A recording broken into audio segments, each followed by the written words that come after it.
నాగర్ కర్నూలు జిల్లా అమరగిరిలో సర్పంచ్ ఎన్నిక అక్క తమ్ముళ్ల మధ్య సవాల్గా మారింది. రాజకీయాల్లో రక్త సంబంధానికి చోటు లేదని దూసుకుపోతున్నారు.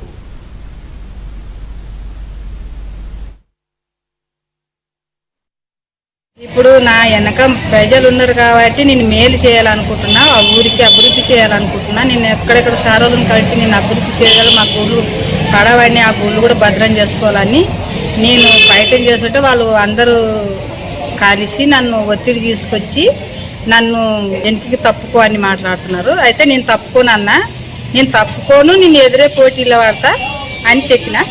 అయితే ఆయన్నేమో నీవు ఆమె రిల్వాల్ గారు అంటే నేను రిల్వాల్ గారు అని చెప్తున్నా. అయితే నా వెనక బీదజ్జనం ఉంది, నన్ను నమ్ముకొని ఆడు నంబర్లు తీరినారు కాబట్టి నేను వాళ్ళకైతే అన్యాయం చేయను. అన్యాయం చేయకుండా నేను ముందుకే వెళ్తా కానీ నేను వెనకైతే జరగనని నేను ప్రశ్న. గత కొంతకాలంలో నేను కాంగ్రెస్ పార్టీలో పనిచేసిన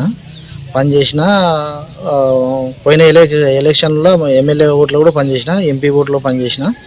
అయితే మా అక్కకు నాకు పోటీ పడింది. అయితే ఆమె ఇంతవరకు టీఆర్ఎస్లో పనిచేసింది కాబట్టి ఆమె నాతో పోటీ పడుతుంది. అయితే నా గ్రామంలో మా వాళ్ళు నాకే ప్రియారిటీ ఇస్తున్నారు. అయితే దాంట్లో నేను పాల్గొని నేను అందరి జనానికి సేవ చేయాలని చూస్తున్నా.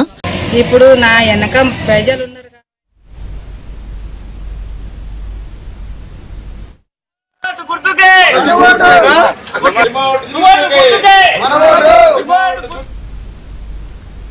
నాగర్ కర్నూలు జిల్లా మార్చాలలో సర్పంచ్ ఎన్నికల ప్రచారం జోరుగా జరుగుతోంది. గ్రామాన్ని అన్ని రంగాల్లో అభివృద్ధి చేస్తానని స్వతంత్ర అభ్యర్థి వెంకట చలమారెడ్డి ప్రచారం చేస్తున్నారు.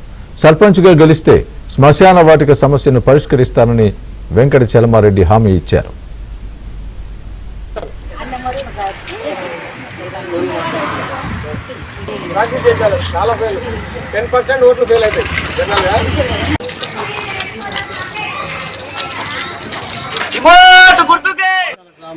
ఓటర్ మహాశయులకు ప్రజలకు విజ్ఞప్తి, మీ అమూల్యమైన ఓటు మా గుర్తైన టీవీ రిమోట్ పైన వేసి అత్యధిక మెజార్టీని గెలిపిస్తారని విజ్ఞప్తి చేసుకుంటూ, అంటే మా మార్చాల గ్రామంలో పుట్టిన ప్రతి ఆడపిల్లకు 7,000 రూపాయలు మా నాన్నగారి పేరు మీద తప్పకుండా వాళ్ళకి పోస్ట్ డిపాజిట్ చేసి పోస్ట్ ఆఫీసులో డిపాజిట్ చేసి వాళ్ళకి ఇవ్వడం జరుగుతుంది. దాన్ని విద్య వైద్యము తర్వాత శ్మశాన వాటిక తర్వాత ఇప్పుడు రథము అనేది మోసుకపోవడానికి చాలా ఇబ్బందికర పరిస్థితి వచ్చింది, అదొకటి ఇవ్వాలి. తర్వాత ఒక ఫ్రీజర్ ఇది కంపల్సరీ గ్రామ పంచాయతీ దగ్గర ఉండడానికి ప్రయత్నం చేస్తాం. ఉంచుతా కూడా ఆ మార్చాల గ్రామం అంటే ఆదర్శ గ్రామం కింద చేయడానికి నా శాయశక్తుల కృషి చేస్తానని మళ్ళొక్కసారి విజ్ఞప్తి చేస్తున్నా.